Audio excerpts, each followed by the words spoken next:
이런 다음에 우리가 영상을 가지고 와서 편집을 해야겠죠. 자, 영상을 가지고 올 때는 저희는 그것을 임포트라고 합니다. 임포트를 하고자 하는 방법은 다음과 같습니다. 새롭게 만들어진 라이브러리는 새로운 이벤트가 하나가 꼭 존재하게 되는데요. 그 이벤트 안을 보시면 다음과 같이 소스가 없기 때문에 어떻게 돼 있다? 임포트를 해주세요 라고 되어 있습니다. 그 상태에서 임포트 미디어를 한번 눌러볼게요. 임포트 미디어를 누르니 임포트 미디어, 이 미디어 임포트 창이 자동으로 뜨는 걸 확인할 수 있고요. 동시에 똑같은 아이콘이 위에 보시면 다운로드 모양을 눌러도 마찬가지로 되어 있습니다. 또한 이 단어 임포트 미디어라는 자체가 이 원하는 이벤트를 선택해서 마우스 우측 버튼을 누르시면 임포트 미디어라는 게 존재하고요. 또한 파일에 가셔서 임포트 미디어 자체가 존재하는 걸 확인할 수 있습니다. 간혹 가다가 라이브러리를 선택하고 그 다음 나서 커맨드 I를 눌러주시는 분도 있어요. 단축키 커맨드 I 임포트라는 거죠. 이벤트를 선택해도 커맨드 I 임포트가 됩니다. 이런 부분은 나중에라도 알고 계시면 좋은데, 나는 내가 선택한 이벤트에 어떻게 한다? 커맨드 I를 눌러 추가하겠습니다 라는 의미이기 때문에 이 부분도 좀 이따가 확인을 해 보시면 좋을 것 같습니다. 이렇게 인포트 창을 확인을 해 보시고 카메라 그리고 디바이스라는 부분이 나와 있는데요. 우선 필요 없는 거 지우시고요. 자, 지금 카메라 부분은 내가 외부에서 가지고 온 소스 같은 경우가 간혹가다 카메라로 나옵니다. 직접적으로 SD카드나 기타 등등으로 연결을 해 주셔도 이렇게 뜨긴 하는데요. 이걸 좀 구분할 줄 알으셔야 돼요. 지금 보시면 영상이나 기타 등등은 하나의 파일로 이루어져 있다면 상관이 없어요. 그러면 이건 단독 파일이에요. 이건 DSLR 핸드폰 같은 경우죠. 하지만 이런 부분이 아니라 핸디캠이나 우리가 사용하는 영상 같은 경우 이렇게 방송용에 해당하는 규격으로 되어 있다는 거죠. 그렇게 핸디캠 같은 경우에 꼭 이렇게 내가 CF카드나 SD카드나 외장하드에 옮겨 놓는다고 하더라도 양식이 구성이 되어 있다면 카메라로 인식이 됩니다. 카메라로 인식이 돼서 나중에는 좀 사용하는데 좀 약간 복잡스러운 면이 있어요. 이 부분은 나중에 추후 수업에 우리가 이야기를 하도록 할 거고요. 저희 수업은 핸드폰과 DSLR 그리고 추가적으로 변환돼 있는 파일에 집중이 되어 있다고 생각을 해주시면 될 것 같아요. 디바이스 같은 경우에는 아까 전에 우리가 보았던 컴퓨터 기계에 연결되어 있는 직접적인 물리적인 또는 네트워크로 연결되어 있던 하드도 같이 연결되니까 디바이스 부분에서 우리가 하드 영역을 확인할 수 있고요. 즐겨찾기로 해서 우리가 확인할 수 있습니다. 저희는 이제 앞으로 수업 시간에 바탕화면이나 또는 내가 원하는 하드에 해당해서 찾아가셔서 인강자료 는 제가 앞으로 많이 쓸 거예요. 그래서 인강 자료라고 하는 부분에 마우스 우측 버튼을 눌러서 나는 페이버리트를 누를 거야 라고 해주셔야 됩니다. 또한 내가 데스크탑이라고 해서 즐겨찾기가 기본으로 등록되어 있기 때문에 바탕화면도 되겠지만 만약에 이게 아니라 다운로드도 할 수 있겠죠. 그럴 때는 내 계정, 컴퓨터의 계정으로 들어가 실제로 이 버튼을 누르시면 컴퓨터 메인 그 다음에서 계정 안에 나의 아이디가 보이는데 그 아이디 안에 다운로드가 있는 것을 확인할 수 있습니다. 이렇게 다운로드도 마우스 우측 버튼 즐겨찾기를 등록해서 내가 경로를 즐겨 찾을 수 있다라는 걸 생각을 해주시면 좋을 것 같아요. 자, 이제는 인강 자료도 넣었어요. 저는 그래도 이 안에 있는 영상을 불러오고 싶어요. 그러면 난 이 영상을 갖고 오고 싶어 선택을 해주시면 돼요. 이렇게 클릭을 해주시면 다음과 같이 영상이 뜨는데 이 부분을 우리가 스트림 모드라고 합니다. 스트림 모드에서 영상을 자세히 보시면 내가 마우스로 찍으면 뭔가 하얀 게 생기고 그 다음 나서 옆에 마우스대로 움직이면 빨간 줄이 따라다니는 걸 볼 수 있어요. 이 빨간 줄은 저희가 하는 말이 스키머라고 해서 마우스의 미리 보기 역할이라고 해주시면 되고요. 흰색 같은 경우는 플레이 헤드라고 해서 우리는 영상을 보고 있는 장면입니다 라고 하는 거죠. 실제로 마우스가 지금 현재 필름 스트림에다 빠지면 어떻게 된다? 바로 플레이 헤드 기준으로 영상이 보인다는 것을 확인할 수 있습니다. 참고로 보기 설정은 하단에 있는 필름 모양을 누름으로써 영상 안에 있는 사운드를 볼지 안 볼지를 선택할 수 있어요. 즉 내가 사운드를 시각화함으로써 대사가 어느 부분에 있다 없다 이것을 확인할 수 있게 되겠죠.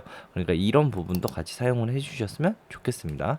그리고 또한 영상을 보고 싶은데 이걸 확인하고 싶어요 라고 하면 스페이스바를 누르시면 플레이가 되면서 영상을 확인할 수 있게 됩니다. 또한 스페이스바 뿐만이 아니라 영어 JKL을 누름으로써 영어 JKL입니다. 한글 안 됩니다. 영어 J 뒤로 가기 K 일시정지 앞으로 가기를 이용해 사용을 할 수 있어요. 이 부분은 지금 보시는 교재 안에서도 확인될 수 있으니 꼭 같이 대조시키면서 같이 봐주셨으면 좋겠고요. 이렇게 움직이는 영상을 미리 눈으로 보고 난 이걸 사용할 거야 사용 안 할 거야, 즉 여기서부터가 편집이라고 생각을 해주시면 돼요. 또한 J하고 L은 두 번 누르면 빠르게 스케치도 할 수 있으니 뭐 제가 원하는 대로 영상을 빠르게 지나가면서 사용할지 안 할지를 확인할 수 있겠죠. 위에 보면 장면을 볼 수 있는 뷰어 창이 존재하고요. 그 뷰어 창 자체를 키움으로써 더 확대를 하면서 눈으로 볼 수가 있겠죠. 그 다음 나서는 영상 자체에서 뭐 궁금하기보다도 이 영상의 시작과 끝은 다음과 같은 버튼을 이용해서 할 수 있고, 필름의 끝과 시작은 다음과 같이 뷰어창 오른쪽과 왼쪽에 각기 필름 모양인 것을 확인할 수 있습니다. 그 다음 나서 하단에 보이시면 정보창으로 난 14개의 파일 중 몇 개를 선택했습니다 라고도 나와 있으니 이 부분도 확인해 주셨으면 좋겠어요. 자, 지금 이 영상에서 오른쪽에 보시면 이제 나는 가지고 올 거야 어떻게 라이브러리 안에 이벤트 안에 종속된다는 겁니다. 우리 교재에서 3번 페이지에 보시면 제가 아까 전에도 잠깐 얘기했듯이 라이브러리 안에 이벤트를 이용해 구별을 하고 이벤트 안에 비디오 영상이 들어간다 라고 했습니다. 그것처럼 지금 현재 이 부분에서 나는 어디에 종속이 될 거야 라고 하는 거예요. 저희가 라이브러리를 만들었을 때 기본적으로 그에 해당하는 날짜에 새롭게 만들어집니다. 이렇게 새롭게 만들어졌을 때 우리는 기존에 있던 이벤트에다가 넣어도 되겠지만 새롭게 이벤트를 만들어서 넣고 싶어요 라고 하는 부분이에요. 여기에서 우리는 파일에 있는 카피를 먼저 해보도록 하겠습니다.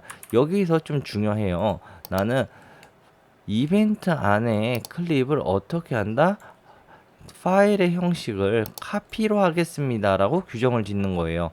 이만큼 영상에 해당해서 파일을 규격을 짓고 내가 뭔가를 지정을 하고자 한다면 꼭 임포트를 하시기 전에 꼭 선택을 해 주셔야 돼요. 이게 파이널 컷 X를 처음 깔았을 때도 카피가 기본으로 되어 있기 때문에 이 부분 유의해 주시면 좋겠습니다. 여기서 말하는 카피는 실제로 저희가 이대로 넣어서 확인을 해보도록 할게요. 카피라는 이벤트를 어디에다가 인강 수업이라고 지금 방금 만들었던 라이브러리 안에 카피라고 하는 이벤트를 만들어서 적용시켜줘 라는 부분을 확인하겠습니다.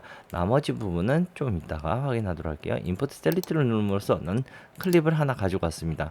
이렇게 클립을 갖고 왔는데 아마 처음 보시는 분은 아마 스트림 모드로 해서 이렇게 나오실 거고 필름 모양으로도 이렇게 나오실 거예요.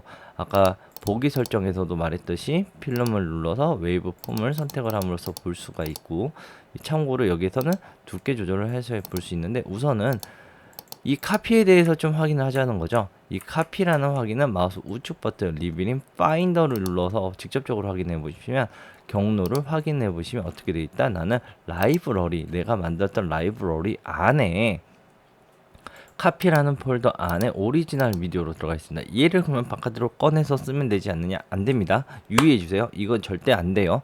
자, 이 부분은 나는 이 경로에 있는 녀석을 사용하겠습니다 라고 컴퓨터한테 얘기를 했고, 동시에 카피라는 개념처럼 내가 바탕화면에 있든 어디에 있든 원본 클립이 어디에 있든 상관없이 라이브러리 안에 복제를 해서 그대로 패키징 한다고 생각을 해주시면 돼요. 그래서 이런 부분 때문에 저는 참고로 유튜브 하시는 분들한테 추천을 해드려요. 내가 다운받았던 사진이나 노래나 스크린 받았던 어떤 자료든 어디에 존재한다? 라이브러리 안에 존재하게 되니까 잊어버릴 일이 없겠죠. 영상을 만들다 보면 다운받는 노래나 다운받는 그림이나 이게 바탕화면인지 다운로드인지 어디 있는지 모르잖아요. 그런 거 상관없이 무조건 라이브러리 안에 들어가 있으니까 잊어버리지 않게 되니까 이 부분도 알아두셨으면 좋겠고요. 다시 한번 임포트를 하겠습니다. 자, 이번에는 카피라는 이벤트를 선택하고 임포트를 눌러볼게요. 그렇게 된다면 기본 설정으로 아까 말했듯이 기본 설정이 어떻게 된다? 카피로 바뀌어 있는 것을 확인할 수 있습니다. 아까 전에는 날짜였잖아요. 다시 한번 닫고 이 날짜를 선택하고 임포트를 하면 임포트의 기본 설정이 날짜로 바뀌는 걸 확인할 수 있습니다. 그것처럼 파이널 컷 X는 내가 선택하고 적용이라서 꼭 이 부분을 기억해 주셨으면 좋겠고요. 나머지 비디오 클립을 선택하고 똑같은 클립 중복으로 갖고 올 겁니다. 중복으로 갖고 왔을 때 이번에 리브, 나는 파일 갖고 오는 형식을 리브 형식으로 가지고 올 거예요 라고 해서 이벤트를 이용해서 구별을 하도록 하겠습니다. 이 상태에서 셀렉트를 해보시면요, 다음과 같이 똑같이 클립이 똑같은 클립, 현재 0003이라는 파일이 똑같이 되어 있는데, 얘를 똑같이 마우스 우측 버튼 리뷰링 파인더로 이용해 원래 경본을 찾아가면 이렇게 제가 지금 준비하는 인강용 자료 영상 폴더에 들어가 있는 것을 확인할 수 있어요. 즉 라이브러리가 아니라 어디에 있다? 원본이 있던 장소에 넘어간다 라고 생각을 해주시면 좋겠습니다. 그런데 이럴 때 유의사항이 하나 있습니다. 기존에 우리 어떻게 했어요? 카피라는 녀석을 이용해 우리가 복제해서 가지고 왔죠, 라이브러리 내에. 근데 똑같은 파일이 이후에 이루어졌어요. 그러면 윈도우든 맥이든 어떤 일이 벌어진다? 예, 더퍼 CU가 만들어집니다. 그래서 이런 부분 때문에 더퍼 CU가 적용이 되는데, 이런 부분에서 좀 유의해 주시면 좋겠습니다. 실제로 라이브러리 내에는 어떤 변화가 있는지 확인을 해 봐야겠죠. 이렇게 확인했을 때 카피라고 하는 오리지널 안에 원본 자체가 바뀌어 있기 때문에 내가 실수로 원본을 카피를 해놓고 리뷰를 해버리면 덮어 씌우기가 돼서 바탕화면이나 어디 다른 데 있다가 지워진다면 그냥 영상이 사용이 불가하는 환경이 만들어지기 때문에 이 부분 잘 기억을 해 주셨으면 좋겠어요. 자, 이렇게 해서 영상을 가지고 왔다. 이게 끝이냐? 아닙니다. 파이널 컷 X는 가지고 오기 전부터 영상을 분리를 할 수 있게 되어 있어요. 실제로 영상을 가지고 오기 전에 몇 가지 확인을 해 보도록 하겠습니다. 어떻게 구별을 할 거냐? 파인더라는 녀석에서 우리가 지금 현재 수업 교재로 쓰고 있는 영상을 확인을 해 보시고, 우선 여기서 제가 간단하게 보여드릴게요. 우선은 폴더로 해서 난 PDF 파일을 모아놓고, 그 다음 타임코드 색상이라는 녀석을 모아서 제가 수업 시간에 쓸 수 있도록 모아놨습니다. 뭐 정리를 해놓을게요. 그 다음 나서 영상은 영상대로 할 겁니다. 타임코드는 타임코드대로 넣어놓고요. 자, 그 다음 나서 영상에서 마우스 우측 버튼 새로 만들어, 그 다음 나서 영상 파일이라고 해놓겠습니다. 자, 이 상태에서 저장을 드래그를 해서 이동해서 폴더 안에다 넣어놓고요. 그 다음 나서 나는 각각의 생성에, 난 노란색이니까 마우스 우측 버튼을 눌러 태그 버튼 안에 나는 노란색 그리고 보라색은 보라색으로 집어넣었고, 빨간색 또한 제가 빨간색으로 간단하게 넣어놨습니다. 이것처럼 나는 내가 원하는 대로 색상을 넣어서 사용을 해보자는 거예요. 또한 이렇게 태그를 넣으면 좋은 점이 있습니다. 검색 찾기에서 내가 만약에 노란색이라고 검색을 하시면 태그에서 노란색을 한 번에 다 찾을 수 있게 되는 거죠. 그래서 이렇게 내가 나중에라도 외장하드나 데이터에 있는 것들이라도 한 번에 찾을 수가 있기 때문에 지금 임포트 하시면서 이 부분을 좀 잘 살펴봐 주시면 좋겠어요. 또한 파인더를 이용을 해서 많이 관리를 해 주셨으면 좋겠어요. 그래야지 나중에 나 자료 어디 있지? 하실 때 한 번에 찾을 수 있으니까. 자, 그러면 우리는 파인더를 이용해 태그를 넣었습니다. 참고로 저한테 물어보시는 분들이 있더라고요. 대표적으로 태그는 한 가지만 넣을 수 있나요? 그건 아닙니다. 저희 집 제가 고양이를 좋아해서 고양이라는 태그도 넣을 수 있고 마음대로 넣을 수 있어요. 다만 마우스 우측 버튼에서 이 색상은 적용이 안 된다는 걸 알아주셨으면 좋겠고, 자, 그러면 나는 인강용 자료 안에 폴더 안에 태그로 구별을 지을 수 있었구나 라고 생각을 해주시면 돼요. 자, 그러면 이 상태에서 다시 또 불러오겠습니다. 리브에서 커맨드 I 임포트를 통해서 이번에는 나는 타임 영상 코드와 파일을 두 개를 다 불러올 거야 라고 했습니다. 자, 폴더를 선택했어요. 그랬더니 키워드에 자세히 보시면 나는 폴더 이름을 키워드로 사용하겠습니다 라고 돼 있어요. 아까 전에 우리 파인더에서 어떻게 했어요? 파인더 태그를 이용해서도 정보를 이용했죠. 이렇게 두 가지를 이용해 키워드를 이용한 분류가 할 수 있다. 자, 아까 이제 3번 페이지 어떻다? 나는 키워드를 이용해 분류를 할 수 있었어요 라고 말씀을 드렸죠. 그것처럼 여기서 임포트를 하게 된다면 지금 영상에 어떻게 돼 있다? 갑자기 뜬금맞게 영상이 불러왔는데 이걸 내가 어떻게 구별했지? 라고 확인을 할 수가 없는 부분이 있죠. 여기서 세모를 딱, 자, 어떻게 됐다? 키워드를 이용해 각각의 색깔뿐만 아니라 영상 파일은 영상 파일, 타임 코드는 타임 코드대로, 타임 코드 색상이 들어가 있는 색상대로 이렇게 내가 원하는 대로 1차적인 분류가 됩니다. 이런 부분 같은 경우에는 그럼 어떻게 쓰면 좋냐 이거죠. 자, 우리가 대부분 어떻게 할까요? 제주도나 어디인가 여행을 갔을 때 1일차에서 1일차 촬영을 아마 하고 난 뒤에 끝날 때쯤 백업을 하게 됩니다. 이랬을 때 1번부터 해서 다양한 파일들이 한 20개의 영상을 만들었다고 찍었다고 쳤을 때 얘를 어떻게 하실 거예요? SD 카드 안에서 우리가 SD 카드 안에서 노트북이나 외장하드로 백업을 하실 거 아니에요. 이럴 때 중요해요.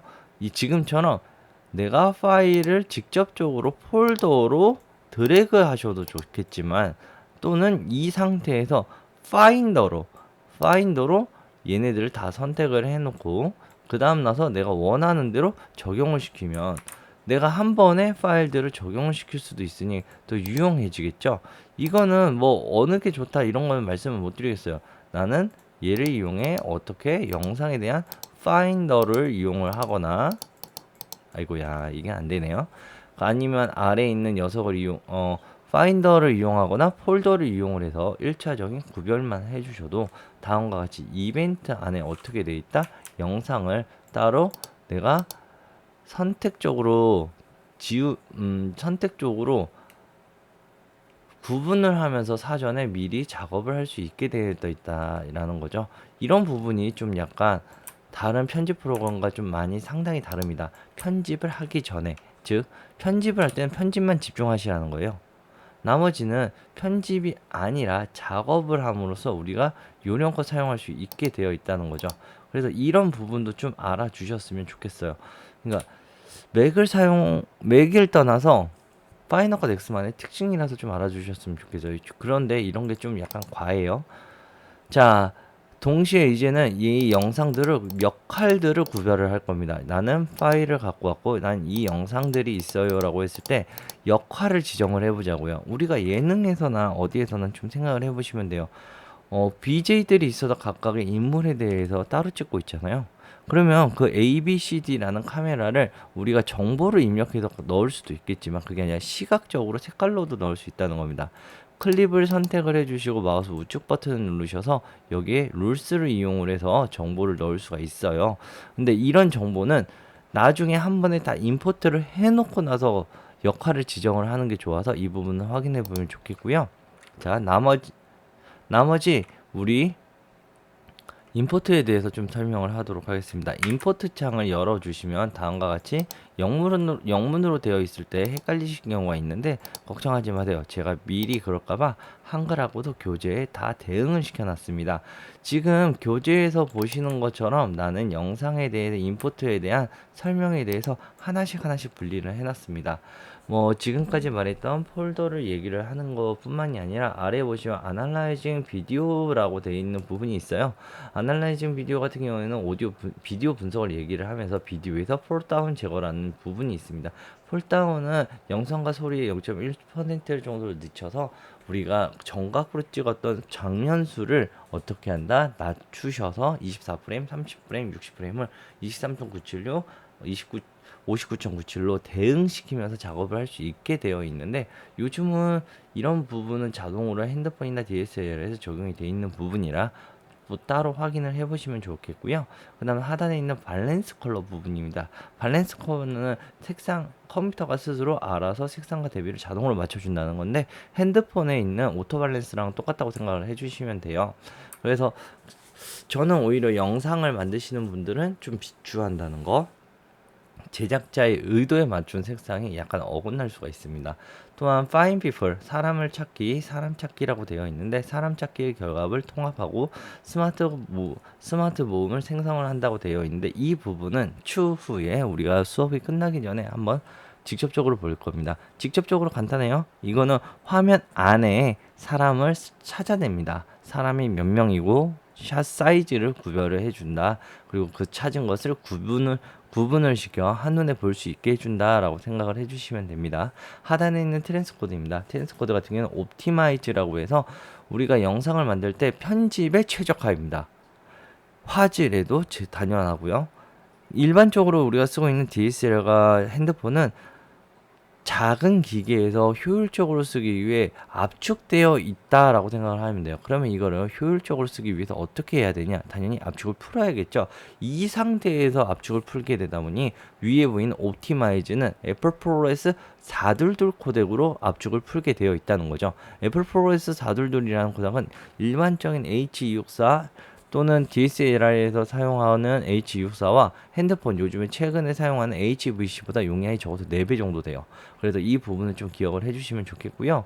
그 다음 나서 아래에 있는 프록시 같은 경우에는 편집에 용이한데 비트레이트가 낮아. 즉 색 표현력이 낮은 녀석으로 함으로써 우리가 손쉽게 컴퓨터에서 편집을 할 수 있게 해줍니다. 파이널 컷 X의 제일 장점이에요. 손쉽게 파일을 옵티마이즈 애플 프로레스 422도 바꾸거나 아니면 손쉽게 프록시 파일로 만듦으로써 우리가 5K, 6K, 뭐 4K든 어떤 카메라든 핸드폰에 노트북에 가지고 왔을 때 가볍게 할 수 있다는 거죠. 대신 이거는 나중에 출력을 하기 전에는 꼭 원본 또는 옵티마이즈가 되어 있는 녀석으로 교체를 해줘야 됩니다. 다른 프로그램 같은 경우에는 이 부분을 다 사람이 수동으로 해야 되지만 이 부분이 파이널 컷 X에서 자동적으로 되어 있습니다. 이거는 챕터 7에 우리가 멀티캠을 수업을 하면서 이 부분은 좀 얘기를 하도록 할게요. 자, 프록시 같은 경우에도 지금 보시면 애플 프로레스 프록시도 있지만 H264도 있습니다. H264에 해당해서 프록시는 일반적인 H264랑 달라요. 인트라 코덱으로 구성이 되어 있다고는 말을 하는데 잘 좀 코덱의 GOP 코덱이 좀 약간 무겁다고 생각이 됩니다. 그리고 얘는 HDR이 지원이 안 되니까 이 부분 기억을 해주시면 좋겠고요. 프레임 사이즈를 우리가 프록시 같은 경우는 마음대로 조절할 수 있습니다. 그 이유 중 하나가 우리가 아무리 좋은 책이라고 해도 무거우면 잘 안 들고 다니니까 어떻게 하죠?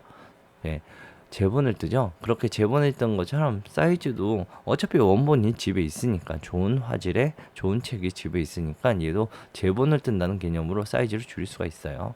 그러니까 이 부분도 기억을 해주셨으면 좋겠어요. 그리고 하단에 보시면 어떻게 되어 있다? 픽스 오디오 프로블럼이라고 돼서 오디오에 있는 문제를 한 번에 수정을 하겠습니다. 공간에 울리는 그 다음 나서 노이즈 그리고 휴민이라고 하는 전기 노이즈 음까지 다 잡아내겠습니다 라고 되어 있는데 이거는 개인 취향이 아니라 이것도 또한 위에서 보았던 밸런스 컬러처럼 사용자의 목적에 따라 나눠 주셨으면 좋겠어요. 왜냐면 뭐 특수한 경우에 노이즈를 남기면서 공간음만 지우고 싶어. 나는 노이즈 공간음을 울리는데 노이즈만 지우고 싶어. 이렇게 독립적으로 사용을 하고자 한다면 이 부분을 해제해 주셨으면 좋겠습니다. 추후에 우리가 편집을 하고 나는 뒤에 어느 정도 개별적으로 선택을 할 수 있게 되어 있기 때문입니다. 아래 보이는 모노를 분리하고 스테레오 오디오로 그룹을 찍겠습니다 라고 되어 있습니다. 우리가 영상을 찍을 때 카메라나 핸드폰에 보시면 마이크가 다 달려 있잖아요. 이 마이크가 하나의 파일 안에 하나의 채널이 있다면 이거는 모노라고 불립니다. 근데 이런 모노 같은 경우에는 우리가 오디오를 사용할 때 좀 주의하셔야 돼요. 아까 말씀드린 것처럼 하나의 파일 안에